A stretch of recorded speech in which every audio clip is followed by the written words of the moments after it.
નમસ્તે વિદ્યાર્થી મિત્રો, ઓનલાઈન શિક્ષણમાં આપનું સ્વાગત છે. આજે આપણે ધોરણ 12માં ગુજરાતી વિષયમાં જે બોર્ડની એક્ઝામમાં પૂછાય કે એવા છે એવા પ્રશ્નોની ચર્ચા કરીશું. આ વખતે મિત્રો આપણે કોરોના મહામારીને કારણે ખબર છે કે 70% સિલેબસ છે એ અભ્યાસક્રમમાં રાખવામાં આવેલો છે. તેમાંથી જ પ્રશ્નો છે એ આપણને બોર્ડની એક્ઝામમાં છે એ પૂછાવાના છે.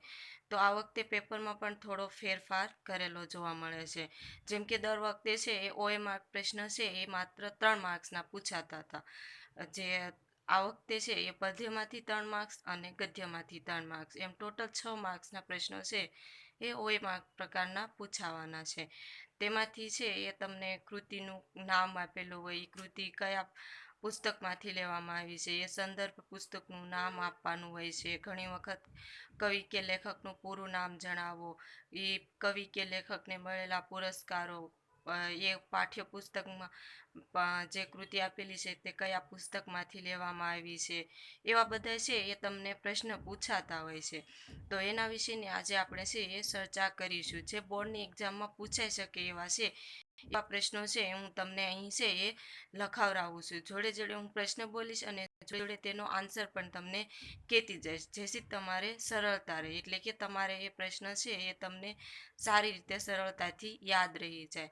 તો આપણે છે એ આ વખતે પદ્યમાં છે એ 8 પદ્ય એટલે કે 8 કાવ્ય અને 9 પાઠ એટલા ટોટલ છે એ 17 પાઠ છે એ અભ્યાસક્રમમાં રાખેલા છે. કાવ્ય અને પાઠ બધા થઈ અને 17 પાઠ આપેલા છે. તેમાંથી આજે આપણે છે એ પહેલાં પ્રથમ તો છે એ કાવ્યમાંથી જે પ્રશ્નો પૂછાઈ શકે એવા છે તેની ચર્ચા કરીશું અને ત્યારબાદ છે એ ગદ્યમાંથી જે પ્રશ્નો પૂછાય કે એવા છે એની વાત કરીશું. તો પ્રથમ પહેલું કાવ્ય છે એ અખિલ બ્રહ્માંડમાં તું એક શ્રીહરિ, જેના લેખક છે નરસિંહ મહેતા. તે પાઠમાંથી જે પ્રશ્ન પૂછાય કે એવા છે એ પ્રશ્ન વિશે જોઈએ તો પહેલો પ્રશ્ન છે નરસિંહ મહેતાનું લોકપ્રિય સર્જન જણાવો. તો નરસિંહ મહેતાનું લોકપ્રિય સર્જનમાં શું આવશે? પ્રભાતિયા. ત્યાર પછીનો બીજો પ્રશ્ન છે ગુજરાતી ભાષામાં આદ્ય કવિ તરીકે કોણ ઓળખાય છે? તો એમાં શું જવાબ આવશે? નરસિંહ મહેતા. તમે અહીં જોઈ શકો છો કે તમને જોડે જોડે જે કાવ્ય છે એનો એટલે કે કવિનો ફોટો પણ આપેલો છે. તમે બોર્ડ પર જોઈ શકો છો કે એ કાવ્ય પણ તે આપેલું છે. તો બે પ્રશ્ન થયા. તેમાંથી જે ગુજરાતી ભાષામાં આદ્ય કવિ તરીકે કોણ ઓળખાય છે? તો નરસિંહ મહેતા. મિત્રો, આ પ્રશ્ન છે એ બોર્ડની એક્ઝામમાં વારંવાર પૂછાઈ શકે એવો પ્રશ્ન છે અને ગયા વખતની એક્ઝામમાં પણ આ પ્રશ્ન છે એ પૂછાઈ ગયેલો છે. ત્યાર પછીનો ત્રીજો પ્રશ્ન તમે જોઈ શકો છો કે કયા કયા વિષય ઉપર પદ્ય લખેલું છે. પદ્ય એટલે કે એમને કયા કયા વિષય ઉપર કાવ્ય છે એ લખ્યા છે? તો એમાં જવાબ શું આવશે? જ્ઞાન, ભક્તિ અને વૈરાગ્ય. ત્યાર પછીનો પ્રશ્ન જોઈ શકો છો, લોકકંઠે વસીને લોકપ્રિય બન્યા છે. તો લોકકંઠે વસીને કોણ લોકપ્રિય બન્યું છે? શું જવાબ આવશે? નરસિંહ મહેતા. નરસિંહ મહેતાના પ્રભાતિયા છે એ આજે પણ મિત્રો છે એ સવારે ગવાતા હોય છે. એટલા માટે લોકકંઠે છે એ લોકપ્રિય બનનાર કવિ તરીકે કોણ ઓળખાય છે? તો એમાં આવશે નરસિંહ મહેતા. ત્યાર પછીનો આગળનો પ્રશ્ન જોઈ શકો છો, પ્રભાતિયા માટે કયો સંદ વાપર્યો હતો? તો એમાં કયો સંદ આવશે? ઝૂલણા સંદ. આની જોડણી છે એ બરાબર યાદ રાખવાની છે. જબલાનો જ છે એ આવશે, નહીં કે જમરૂખનો જ, પરંતુ તમારે છે એ જબલાનો જ છે એ લખવાનો છે ઝૂલણા સંદમાં. અને આ ઝૂલણા સંદની સૌ પ્રથમ જો કોઈ પ્રયોગ કરનાર કવિ હોય તો એ છે નરસિંહ મહેતા. આ પ્રશ્નો છે તમને કાવ્ય પહેલામાંથી પૂછાય કે એવા છે. ત્યાર પછી કાવ્ય આવે છે કયું આવશે? બીજા. આમ તો અભ્યાસક્રમમાં 3જા નંબરનું કાવ્ય, પરંતુ આપણે કાવ્યમાં જોઈએ તો એ 3જું કાવ્ય ગણાશે. તો એમાં કયું આવશે? દમયંતી સ્વયંવર. તેના કવિ કોણ છે? કવિ પ્રેમાનંદ. તો એમાંથી જે પૂછાય એક એવા છે એ પ્રશ્ન જોઈએ તો દમયંતી સ્વયંવર કૃતિના કર્તાનું નામ જણાવો. તો તમે જોઈ શકો છો કે દમયંતી સ્વયંવર કરતા કૃતિ છે એના કર્તા કોણ છે? પ્રેમાનંદ, કવિ શ્રી પ્રેમાનંદ. ત્યાર પછીનો આગળનો પ્રશ્ન, દમયંતી સ્વયંવર કૃતિનો સાહિત્ય પ્રકાર શું આવશે? તો એમાં શું આવશે જવાબ? આખ્યાન ખંડ. ત્યાર પછીનો ત્રીજો પ્રશ્ન, આખ્યાનમાંથી દમયંતી સ્વયંવર કૃતિ લેવામાં આવી છે, એટલે કે પ્રેમાનંદનું દમયંતી સ્વયંવર કૃતિ છે એ કયા આખ્યાનમાંથી લેવામાં આવી છે? તો એમાં શું જવાબ આવશે? નળ આખ્યાન. ત્યાર પછીનો બીજો પ્રશ્ન, આગળનો પ્રશ્ન જોઈ શકો છો. મધ્યકાળમાં કવિ શિરોમણી તરીકે કોણ સન્માન પામ્યું છે? તો એમાં શું જવાબ આવશે? પ્રેમાનંદ. પ્રેમાનંદ છે એ એક જ એવો કવિ છે જેને કવિ શિરોમણી તરીકે ઓળખવામાં આવે છે. અને પ્રેમાનંદના બીજા પણ ઉપનામ છે. મહાકવિ તરીકે પણ એ ઓળખાય છે, કવિ શિરોમણી તરીકે પણ ઓળખાય છે. જેવા પ્રેમાનંદના ઉપનામો પણ જોઈ શકાય છે. આગળનો પ્રશ્ન, આખ્યાનોનો કથાવસ્તુ માટે પ્રેમાનંદ કયા બે પૌરાણિક ગ્રંથનો છે એ અભ્યાસ કર્યો હતો? જો પેપરને અઘરું બનાવવું હોય તો આવો પ્રશ્ન પણ પૂછી શકે કે આખ્યાનને નું જે કથાવસ્તુ છે એને પ્રેમાનંદે કયા બે ગ્રંથોનો ઉપયોગ કરી, જે પૌરાણિક ગ્રંથો હતો તેનો ઉપયોગ કરી અને આખ્યાનો તેમને લખ્યા હતા? તો એમાં શું આવશે જવાબ? રામાયણ અને મહાભારત. ત્યાર પછીનો આગળનો જોઈ શકો છો. લોક સમુદાયમાં રસની જમાવટ કરવા પ્રખ્યાત બનવા માટે કવિ શ્રી પ્રેમાનંદ આખ્યાનમાં શેનો ઉપયોગ કરતા હતા? માણનો. જે તાંબાની માણ આવે છે તેની ઉપર પ્રેમાનંદ છે એ આંગળીઓ વડે એ આંગળીમાં વીંટી પહેરતા અને ત્યારબાદ છે એને સંગીત આપી અને લોકો સમક્ષ છે એ આખ્યાન રજૂ કરતા હતા. ત્યાર પછીનો પ્રશ્ન જો, પ્રેમાનંદે આખ્યાનનું કથાવસ્તુ શેમાંથી લીધેલું છે? એટલે કે પ્રેમાનંદે છે એ આખ્યાનો લખવા માટે જે આખ્યાનનું કથાવસ્તુ છે એ શેમાંથી લીધેલું છે? શું આવશે જવાબ તેમાં?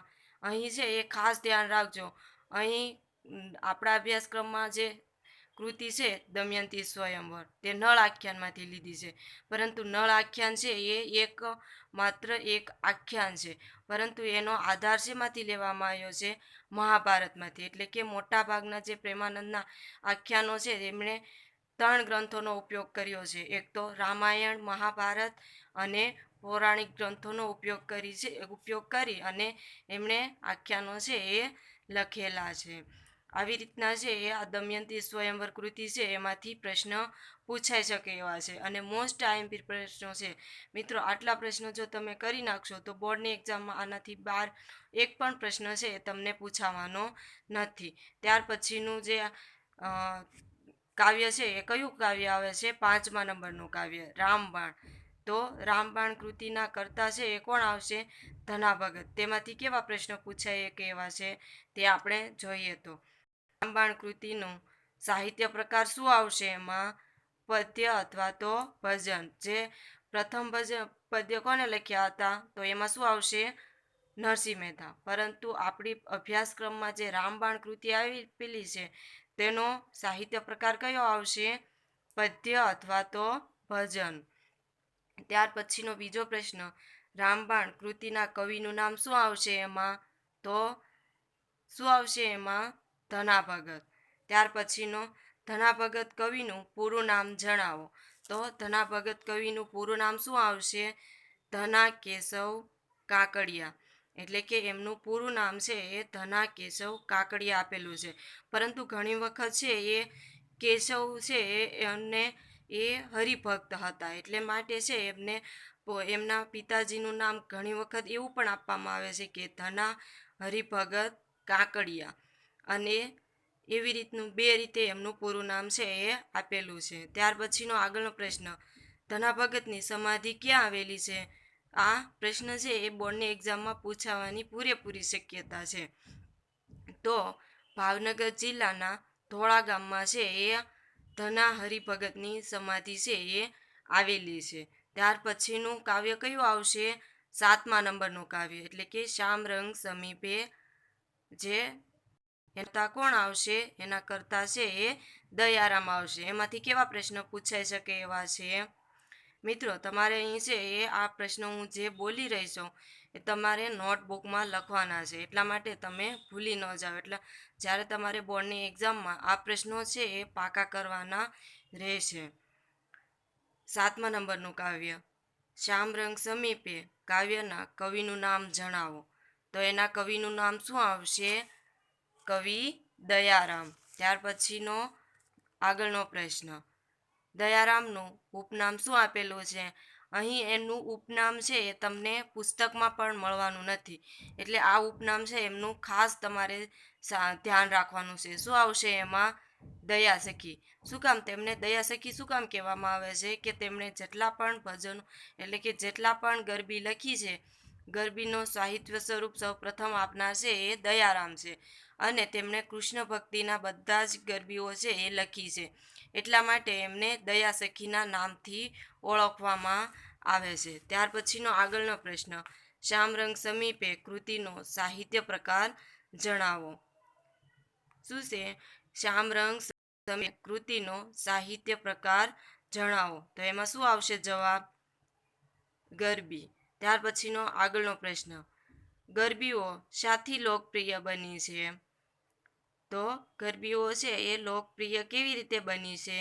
તો ગરબીની લોકપ્રિયતાની ભાષા એટલે કે લોકોને સમજાઈ જાય તેવી ભાષા અને તેનો ઢયલાળ, એના માટે એટલા માટે છે એ ગરબીઓ લોક સમુદાયમાં લોકપ્રિય બનેલી છે. ત્યાર પછીનો આગળનો પ્રશ્ન, દયારામે ગુજરાતી સાહિત્યના કયા સ્વરૂપમાં વિશેષ ખેડાણ કરેલું છે? તો દયારામ એટલે કે બીજી રીતે જો પૂછાઈ શકે તો સૌપ્રથમ છે એ ગરબીઓ આપનાર કવિ કોણ છે? તો શું આવશે એમાં જવાબ? સૌપ્રથમ ગરબીઓ આપનાર કવિ તરીકે કોણ ઓળખાય છે? તો દયારામ. પરંતુ કવિ દયારામે ગુજરાતી સાહિત્યના કયા સ્વરૂપમાં ખેડાણ કર્યું છે? તો એમાં શું આવશે?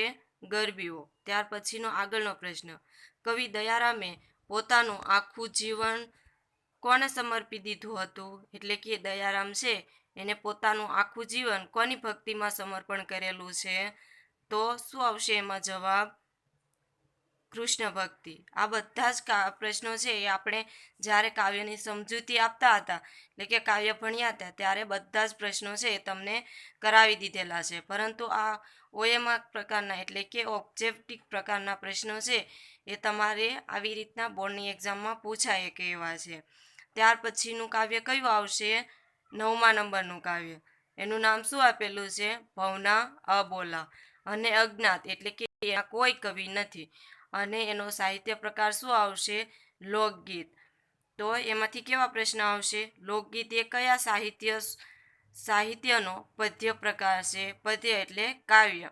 તો એમાં શું જવાબ આવશે? લોક સાહિત્ય. લોક વાર્તા હોય તો પણ એ પણ છે એ લોક સાહિત્યનો જ એક પ્રકાર છે, એટલા માટે આપણું જે લોકગીત છે આપણા અભ્યાસક્રમમાં એક જ લોકગીત છે, એ કનો સાહિત્ય પ્રકાર આવશે? લોકગીતનો એક પેટા પ્રકાર છે. ત્યાર પછીનો આગળનો પ્રશ્ન, ભવના અબોલા કૃતિનો સાહિત્ય પ્રકાર જણાવો. તો શું આવશે એમાં જવાબ? લોકગીત. સાસરવાસમાં દીકરીને પડતા અસહ્ય દુઃખની વાત કયા કાવ્યમાં કરવામાં આવી છે? તો શું આવશે એમાં જવાબ? ભવના અબોલા. ત્યાર પછીનો આગળનો પ્રશ્ન, તમારા પાઠ્યપુસ્તકમાં કયું લોકગીત આપવામાં આવેલું છે? એક જ લોકગીત આપેલું છે. શું આવશે એમાં જવાબ? ભવના અબોલા. ત્યાર પછીનો જે કાવ્ય છે એ કાવ્ય કયું છે? ઉર્મિલા. તો ઉર્મિલા કાવ્ય છે એના કવિ કોણ છે? કવિ શ્રી બોટાદકર. તો તમે એ જોઈ શકો છો, એનું નામ છે ઉર્મિલા, અને એનો લખ્યું છે કોને? કવિ શ્રી બોટાદકરે.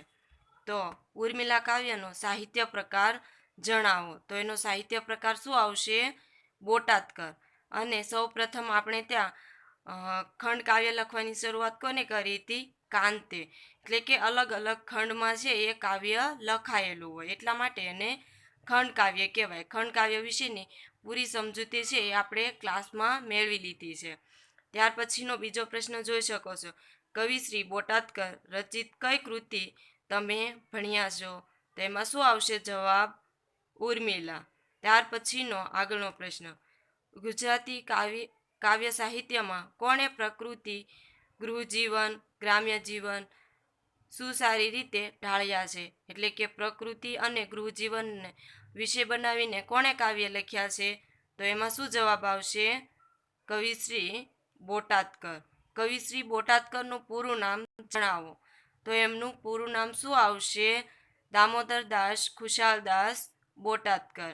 અને તેમના નામ ઉપરથી બોટાદ જિલ્લામાં આજે કોલેજ પણ આવેલી છે. ત્યાર પછીનો આગળનો પ્રશ્ન, ઉર્મિલા કાવ્યના કવિએ યોજેલા કોઈ પણ બે સંતના નામ જણાવો. એટલે કે આખું ઉર્મિલા કાવ્ય છે એ મુખ્ય 3 સંતમાં છે એ લખાયેલું છે. તો તમે જોઈ શકો છો કયા કયા સંત હતા, પરંતુ આપણને અહીંયા પ્રશ્ન કેવી રીતનો કોઈ પણ બે સંતના નામ જણાવવાના છે. તો કયા કયા આવશે? એક તો મંદાક્રાંતા, અનુષ્ટુપ અને સાદુલ વિક્રીડિત. મિત્રો અહીંયા છે તમારે કાવ્યમાં જે આ સંદ આપેલા છે તે સંદની જોડણી પણ ખાસ યાદ રાખવાની છે, કેમ કે વ્યાકરણ વિભાગમાં જોડણીઓ પણ પૂછાતી હોય છે. તો આ જોડણીઓ છે એને તમારે પાઠ્યપુસ્તકમાં, એટલે કે અહીં પણ તમે જોઈ શકો છો કે સાદુલ વિક્રીડિત છે એની છે એ વી પણ રસ્વ આવશે અને ડી પણ છે એ રસ્વ આવશે, અને આવી રીતની જોડણીઓ પણ ખાસ જોઈ લેવી. ત્યાર પછીનો આગળનો પ્રશ્ન જોઈ શકો કે રાજતરંગણી અને સેલ્વીની કાવ્ય સંગ્રહ કોના છે? તો એમાં શું આવશે? બોટાદકર. બોટાદકરે આમ તો ઘણા બધા કાવ્ય સંગ્રહ આપ્યા છે, પરંતુ કોઈ પણ બે કાવ્યના નામ આપવાના છે. એટલે આપણને અહીં કોઈ પણ બે નથી પૂછ્યા, પરંતુ રાજતરંગણી અને સેવલીની, એટલે કે એ બોટાદકર છે તેના કવિ. ત્યાર પછીનો આગળનો કાવ્ય કયું આવશે? યાદ છે તમને કોઈને? તો આપણા અભ્યાસક્રમમાં કયું આપેલું છે? પથ્થર થરથર ધ્રુજે, જેના કવિ છે એ નિરંજન ભગત. નિરંજન ભગતની ઓળખ આપણે જોઈ હતી કે શહેરીય જીવન, એટલે કે શહેરીય જીવન આધુનિકતાના જે કાવ્યો પ્રથમ છે એ નિરંજન ભગતે આપેલા છે. અને આ નિરંજન ભગત છે એ તમે એમનું કાવ્ય પણ એક જે ખૂબ જ સમાજમાં, એટલે કે ગુજરાતી સાહિત્યમાં ખૂબ વખણાતી એક પંક્તિ પણ મેં તમને કહી હતી કે ચલમન મુંબઈ નગરી જોવા પૂછ મીનાની ગગરી. આવી પંક્તિઓ પણ છે, એટલે કે વધતી જતી શહેરીકરણની સંસ્કૃતિનું કાવ્ય છે એ પ્રથમ નિરંજન ભગતે લખેલા છે. તો નિરંજન ભગત છે એ આધુનિક કવિ તરીકે પણ ઓળખાય છે. તે આપણા અભ્યાસક્રમમાં એક કાવ્ય છે જેનું નામ છે પથ્થર થરથર ધ્રુજે. તો એમાંથી કેવા કેવા પ્રશ્નો પૂછાઈ શકે એવા છે? તો પથ્થર થરથર ના કવિનું નામ શું આપેલું છે? નિરંજન ભગત. ત્યાર પછીનો આગળનો પ્રશ્ન, પથ્થર થરથર ધ્રુજે કાવ્યનો સાહિત્ય પ્રકાર જણાવો. તો એમાં શું આવશે? એનો સાહિત્ય પ્રકાર શું આવશે? તો ગીત. ત્યાર પછીનો આગળનો પ્રશ્ન, નિરંજન ભગતના બધા કાવ્યો કયા ગ્રંથમાં સંગ્રહાયેલા છે? તો તમે નીચે પણ આમાં ફોટોમાં પણ જોઈ શકો છો કે સંદલય બૃહદમાં ત છે એ ખોડો આપેલો છે, એટલા માટે એમને ઘણા કાવ્ય સંગ્રહ આપેલા છે, પરંતુ એમના જે બધા જ કાવ્યો છે એને સંદોલય બૃહદ નામના પુસ્તકમાં છે એ સમગ્ર કાવ્ય છે એ આપેલા છે.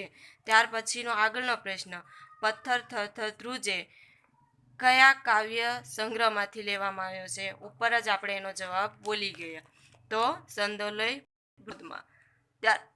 ત્યાર પછીનો આગળનું કાવ્ય કયું આવશે? બા એકલી જીવે છે, જેના કવિ છે એ મુકેશ જોશી, જેમાં બા વિશેની વાત કરવામાં આવી હતી. ત્યાં આપણે ભણી ગયા છીએ. તેમાંથી કેવા પ્રશ્નો પૂછાઈ શકે તેવા છે? તો મુકેશ જોશીનું કયું કાવ્ય તમારા ક્રમમાં આપેલું છે? તો શું આવશે જવાબ? બા એકલી જીવે છે. ત્યાર પછીનો આગળનો પ્રશ્ન, બા એકલી જીવે છે કાવ્યના કવિનું નામ જણાવો. તો શું આવશે એનું કવિનું નામ? મુકેશ જોશી. ત્યાર પછીનો આગળનો પ્રશ્ન, બે પેઢી વચ્ચેના અંતરને કારણે જૂની પેઢીને ખાલીપો મળે છે. આ વેદના કયા કાવ્યમાં વર્ણવવામાં આવી છે? તો શું આવશે જવાબ? બા એકલી જીવે છે. આગળનો પ્રશ્ન, કાગળને પ્રથમ તિલક એ કોનો કાવ્ય સંગ્રહ છે? તો શું આવશે જવાબ એમાં? મુકેશ જોશીનો. ત્યાર પછી મુકેશ જોશીને મળેલા કોઈ પણ બે એવોર્ડના નામ જણાવો. એટલે કે એમને જે એવોર્ડ મળ્યા છે તેમાં કોઈ પણ બે એવોર્ડના નામ છે એ આપણે જણાવવાના છે. તો કયા કયા એવોર્ડ આવશે? એક તો હરીન્દ્ર દવે એવોર્ડ અને ત્યાર પછીનો બીજો એવોર્ડ છે એ જયંત પાઠક એવોર્ડ. એટલા માટે કે તેમણે ગ્રામ્ય સંસ્કૃતિની વાત છે એટલે એ આ કાવ્યોમાં કરેલી છે, એટલા માટે એમને આ 2 એવોર્ડ છે એ આપવામાં આવેલા છે. ત્યાર પછી આગળનો પ્રશ્ન, બા એકલા જીવે છે કાવ્યનો સાહિત્ય પ્રકાર જણાવો.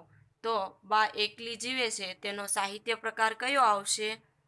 તો એમાં આવશે બા એકલી જીવે છે એનો સાહિત્ય પ્રકાર છે એ શું આવશે? ગીત. આવી રીતના પ્રશ્નો છે એ તમારે બોર્ડની એક્ઝામમાં પૂછાવાનો છે. તમને 4 વિકલ્પો આપેલા છે, તેમાંથી તમારે એક વિકલ્પ પસંદ કરીને લખવાનો રહેશે અને આ પદ્યમાંથી 3 પ્રશ્નો છે એ પૂછાશે. તો વિદ્યાર્થી મિત્રો, હવે જે ગદ્ય વિભાગમાં જે પ્રશ્નો પૂછાય કે એવા છે એની ચર્ચા આપણે આગળના વિડીયોમાં કરીશું. અસ્તુ. આભાર.